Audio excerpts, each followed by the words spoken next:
Övünsem mi, acı mı duysam inanın bilmiyorum. Karmaşık duygular içindeyim. Bu haberi anlatırken. Daha önce olduğu gibi Doğu Türkistan meselesi. Kusura bakmayın, gazeteci olarak da kendimi yalnız kalmış hissediyorum. Ama yakın dost çevrem Ekrem, Doğu Türkistan'ı, Uygur Türk'ünü, kardeşlerimizi asla yalnız bırakma, hep haber yap diyor. Bu kez yine haber yapacağım ama bizim içimizden değil, uzaklardan. Şimdi duruş sergileyen bir başbakan göreceksiniz. Gerçekten Finlandiya'nın o zerafetiyle de bilinen, herkesin hayranlıkla baktığı hanımefendi başbakanı. Gelsin görsel Doğu Türkistan noktasında nasıl kemikli durulduğunu izleyiniz.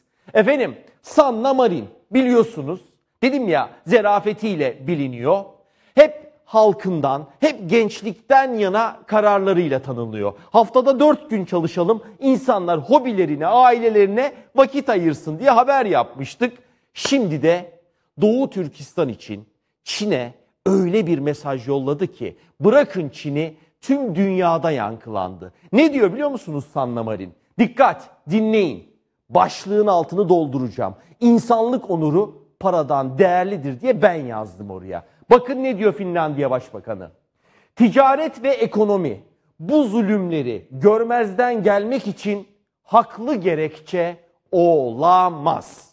Çin dünyanın organize sanayi sitesi oldu, deyim yerindeyse. Orada üretiyor, her yere veriyor. Elbette Finlandiya'nın da ticari ilişkileri var, üretim ilişkileri var. Ama para, üretim, ticaret asla belirleyici olamaz. Orada insanlara, Doğu Türkistan'da çok ağır bedeller ödetiliyor.